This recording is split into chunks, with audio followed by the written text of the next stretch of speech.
Hello. Doorknob installation 101.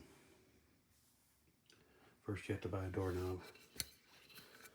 Most doorknobs, this is a pass-through, this is only a closet, so there's no locking mechanism at all. Obviously your results may vary there, but the install is the same. So you need both sides of the doorknob. You need the actual mechanism that slides in the door.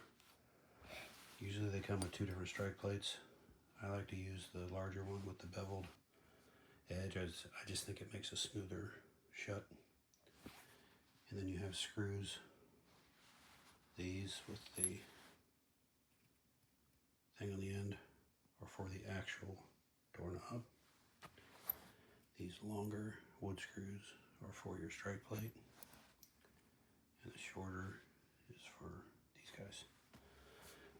When you look at a door, if it's a new door, this is a new door, or if you take the old doorknob out, it should look the same. If you're taking an old doorknob out, you may already have a striker plate. So it's up to you if you want to put a new striker plate on. The hole's almost always cut out on a door. If not, you would have to do that. And I do not, off the top of my head, know the distance. It's probably 3.5 inches or something, but typically if you buy a door, if you're replacing one, obviously it'll already have a hole. Now my doors did not have a striker plate cut out in them. I actually had to router this out. And I actually went a little deep, so hopefully I didn't go too deep. But this will need to be done if you don't have a door with this already done. So unless you buy an old doorknob or an old door mechanism that only has the circle here. So first thing I do is I put this in the door. Now which way does it go? Huh? You have to picture it swinging to where this angled edge is going to hit the striker plate. And you literally just push it in there, get it as kind of straight as you can. You drive 2 screws in there and it's good. The striker plate in this door frame when I had to put it in was goofy. So we might find that it's okay. So this will get screwed into there. And your goal obviously is just to make sure it's straight up and down. Whether it slides forward or back, I like to bring it back this way. It does have this little notch that will push against this. So I pull it towards me, because if you close the door and then you try and pull the door open without turning the knob, it's going to be pulling back towards us. So you're going to want that flat piece up against there so it doesn't create any wiggle or anything, and it's harder on your screws that way. So I'm sorry I'm doing this on the phone, but I'm going to pause this, drive these screws home on the striker plate in here, and then I'll show you how to get the doorknob on there. Okay, 2 screws, bevel towards here, 2 screws, the bevel goes this way obviously so the thing can rub up against it. Now the doorknob, for aesthetics, on a pass-through it doesn't matter at all, but obviously there's screws only on one side of the door. So on a pass-through it doesn't matter from a security standpoint, but for aesthetics you would usually put the screws so the screw heads are facing inside the closet, just so you don't have to look at it. The other side would be smooth. Now when there's a lock on the door, you definitely want the screws on the, how should I say, the protected side of the door, meaning if I can lock the door, then I want the screws on the side that I'm able to lock the door from. That keeps somebody that's wanting to get in when they shouldn't of taking the doorknob apart with the screws facing the unsecured area. Hopefully that makes sense. So this is actually really simple. It sometimes looks confusing, but this is a beveled square. You basically just put it horizontal with the 2 screw things horizontal, and you push it in. Now, because it's new, etc., you're going to notice I'm hitting the door. Oh no, it doesn't fit. Try and do this just push it over. So basically I just had to move it that direction because the way the lock works, obviously when you turn it, it moves, right? So you are able, when you just stick it in, just push the whole mechanism that way and it'll fit fine. So once that side's in, all you're doing is taking your knob, putting your screw holes horizontal, and matching it up and pushing it on there. Now, it's very hard to do with one hand. So I'm going to do that.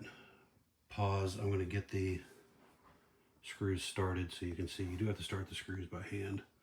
And there is a weird angle at it. So the longer of a screwdriver you have, the better you can get to the screws, if that makes sense. I'll show you here in a minute.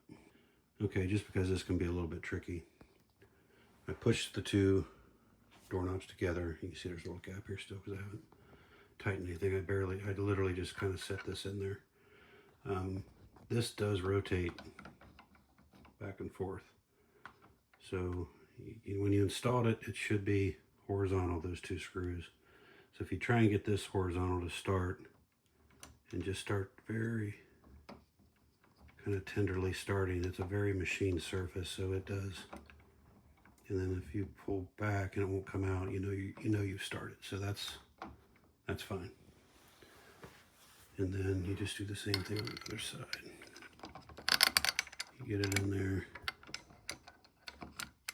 and just kind of, you're pushing forward. Now see how that went in there too far? That means I missed the hole on the other side.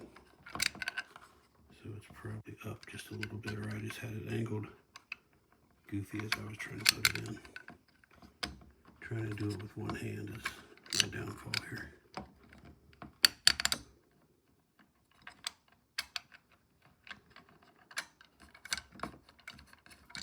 I love videos when this kind of stuff happens. So I'm going to pull it back out, make sure I'm as horizontal as can be. You just kind of push in there at first and you should stop. And I'm an idiot. Here's what happened. Because I only have one hand, the actual whole doorknob pushed out. When you have two hands, it will be much easier. So I'm going to squeeze those together for a minute. And the reason I don't want to push hard is I don't want to push the doorknob out on the other side. If you have two hands, you would just hold the doorknob on the other side. All right, I think I found it. Okay, now it's starting. So now all you have to do is tighten them up. Now, if you don't want to mess up your doorknob, make sure you have a nice long screwdriver and just take your time and do it easy. Because if you do it too much, and drop your screwdriver. If you do it too hard and you're too aggressive against the doorknob here, you will mar the finish on the doorknob and or strip the screw heads, of course. Again, this is much more difficult with one hand, so I'm going to pause, tighten these up, and come back. Something that I thought of that helps too. I got that one mostly tight, but the farther you put them in by hand, the less angle there is for the screwdriver, or the better the angle there is for the screwdriver. So I will do that, get them as far as I can, and then when I use my screwdriver to show you what I do, I just pinch this with my thumb and my middle finger, and that keeps it steady enough for me to be able to screw it in without marring the finish on that. Allows me to pull the door towards me to get some strength, etc. So let me do that and I'll be done. Okay, so both are tightened up now. Obviously, it should keep itself fairly square. Even when it's tightened down, you can adjust it a tiny bit. But the more you tighten it, obviously, the harder it is to twist back and forth. But, I mean, it doesn't have to be, you don't want to strip them, let's put it that way. And then theoretically, and then I can't pull it. I have a tight door frame here too. I got a little bit of adjusting to do. But anyway, the knobs situation is fine. I just got a tight door. It's that time of year, and it's a new door. So anyway, door install 101, doorknob install 101, I should say. I have other videos on actually installing doors.